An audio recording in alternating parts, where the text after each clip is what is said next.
कथित शराब घोटाले में गिरफ्तार दिल्ली के मुख्यमंत्री अरविंद केजरीवाल को सुप्रीम कोर्ट से राहत मिलती है या नहीं, इसका फैसला आज की सुनवाई में नहीं हो सका।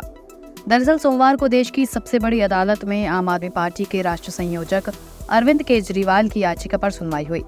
जस्टिस संजीव खन्ना और दीपांकर दत्ता की बेंच ने इस केस को सुना, लेकिन कोई फैसला नहीं हो सका। अब इस मामले में मंगलवार को भी सुनवाई जारी रहेगी। इससे पहले केजरीवाल को हाई कोर्ट से झटका लगा था, जब दिल्ली हाई कोर्ट ने उनकी गिरफ्तारी को सही ठहराया था।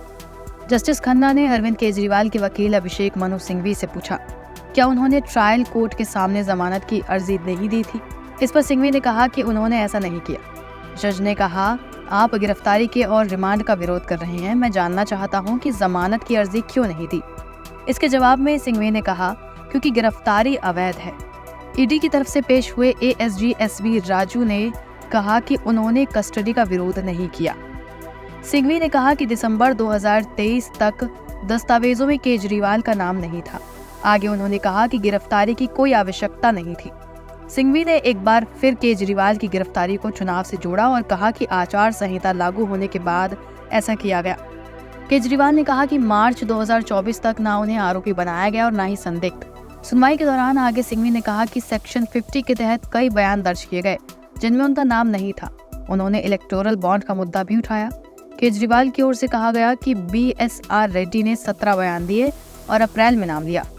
शरत रेड्डी ने 9 बयान दिए जिनमें मेरे खिलाफ कोई आरोप नहीं था। उन्हें अनरिलाइड डॉक्यूमेंट में डाल दिया गया। आप 9 बयान को नजरअंदाज करते हैं और 10वें पर भरोसा करते हैं। ऐसा नहीं होना चाहिए। सिंघवी ने कहा, आप चुन चुन कर कार्रवाई करते हैं। ये चूहे बिल्ली का खेल है। सिंघवी ने कहा कि MSR ने दिसंबर 2022 से 2023 के बीच बयान दिए, तो गिरफ्तारी मार्च 2024 में क्यों हुई। सिंघवी ने कहा कि केजरीवाल कोई आतंकवादी नहीं है। दिल्ली के मुख्यमंत्री ने कहा कि उन्हें घर से गिरफ्तार किया गया। सेक्शन 50 के तहत बयान भी दर्ज नहीं किया गया। सिंघवी ने कहा, अधिकतम आपके पास शरत रेड्डी का बयान है।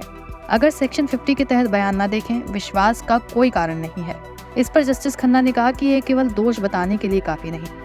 इससे पहले केजरीवाल ने देश की सबसे बड़ी अदालत से कहा था कि इस मामले में उनकी अवैध गिरफ्तारी स्वतंत्र और निष्पक्ष चुनाव और संवाद पर आधारित लोकतंत्र के सिद्धांतों पर एक अभूतपूर्व हमला है।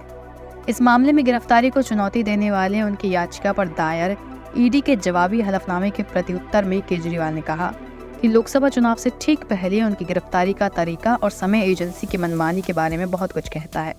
उन्होंने कहा कि उनकी गिरफ्तारी ऐसे समय में हुई जब चुनाव से संबंधित आदर्श आचार संहिता लागू हो गई थी।